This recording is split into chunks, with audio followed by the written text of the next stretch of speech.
IVF के बारे में। एक्चुअली उसके लिए सबसे पहले जानना जरूरी है कि इनफर्टिलिटी यानी कि बच्चे ना होने का मतलब क्या होता है, कैसे हम डिफाइन कर सकते हैं, किसको कह सकते हैं कि भाई इसको इनफर्टिलिटी की प्रॉब्लम है।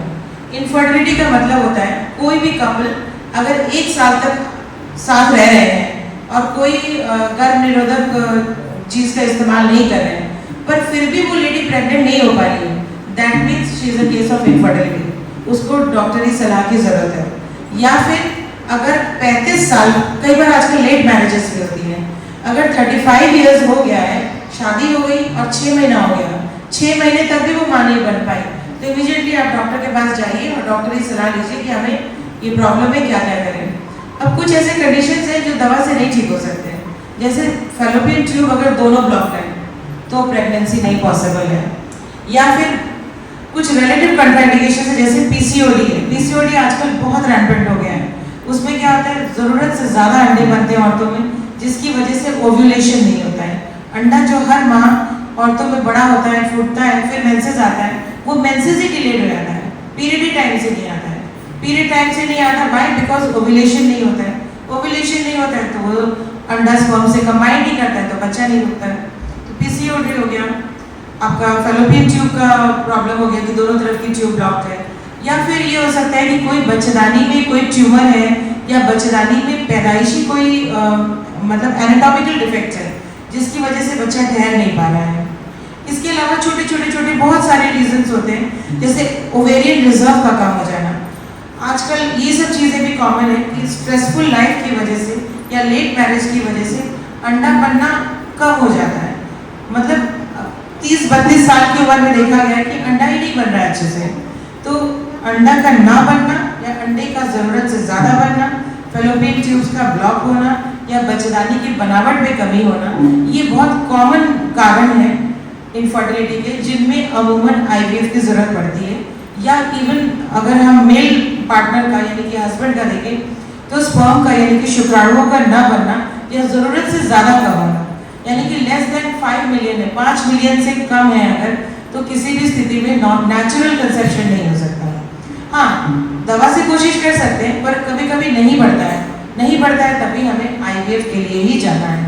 आईवीएफ बहुत सिंपल प्रक्रिया है, बहुत शॉर्ट में बता रही हूँ। इसमें अगर अंडा बनता है लेडी का तो उस लेडी को मासिक के दूसरे दिन से इंजेक्शन दिए जाते हैं 8 से 10 दिन तक। अल्ट्रासाउंड से देखा जाता है कि अंडा बन रहा है कि नहीं। जब अंडे बनने लगते हैं तो एक दिन उसे बुला करके बेहोश करके निडल की सहायता से, कोई चीर फाड़ नहीं होती है, सुई की सहायता से एग निकाल लिए जाते हैं। उसी समय हस्बैंड से स्पर्म लिया जाता है और उनसे शुक्राणु लेके और वो एग लेके उन दोनों को मिक्स करके लैब में भ्रूण बनाया जाता है।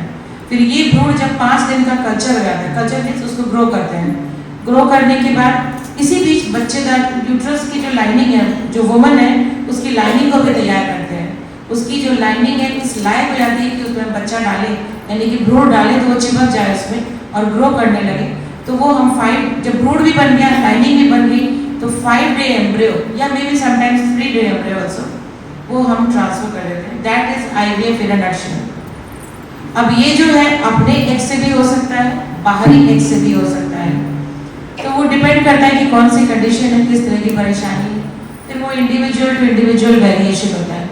इसका सफलता दर लगभग 65% होता है, लेकिन हम 2 से 3 बार करते हैं तो लगभग 3 टाइम्स में 90% सफलता कर रहे हैं। 90% मीन्स 10 में से 9 लोग प्रेग्नेंट हो गए। एक तो भगवान के हाथ में होता है ना, पूरी सृष्टि की रचना इंसान नहीं कर पाया है, कुछ तो हमें ईश्वर के हाथ छोड़ना होता है। तो this is in nutshell IVF. बाकी किसी को पूछना है तो फिर से पूछ लीजिए। किसी के ओवरी में सिस्ट हो तो क्या वो कंसीव कर सकता है? जी, ओवरी में सिस्ट डिपेंड करता है सिस्ट का साइज क्या है, लेस देन 5 सेंटीमीटर है कि मोर देन 5 सेंटीमीटर है, पहली बात। दूसरा डिपेंड करता है कि सिंपल सिस्ट है कि चॉकलेट सिस्ट है। तो अब वो फिर पूरा डॉक्टर इवैल्यूएट करता है तो तभी पता चल पाएगा। किसी को कुछ नहीं पूछना। जो आईवीएफ करवाते हैं क्या उन्हें फुल बेड रेस्ट चाहिए होता है या नहीं, जैसे आईवीएफ में कभी भी फुल बेड रेस्ट नहीं चाहिए होता है, लेकिन यूजुअली डॉक्टर इसलिए बेड रेस्ट बताते हैं क्योंकि जिस बहू ने, जिस लेडी ने IVF कराया है, उसमें खर्चा भी बहुत हुआ है, ज़्यादा खर्चा होता है। तो एक तो ये होता है प्रिकॉशनरी होता है कि इतना खर्चा हुआ तो भाई ज़्यादा सीढ़ी उड़ी मत चढ़ो। बट ऐसा नहीं है कि आप चल फिर नहीं सकते, आप चल फिर सकते हैं, खाना बना सकते हैं, पर अवॉइड करना क्या है, झाड़ू पोछा, बैठ के बर्तन, ये सब चीज़ अवॉइड करें। या घूमना फिरना, कई बार लोग पहाड़ों पे घूमने चल देते हैं कि अब तो बच्चा रुकी क्या, चलते हैं घूमने, तो ये सब नहीं करना है, एक नॉर्मल जिंदगी जी सकते हैं, कोई दिक्कत नहीं है।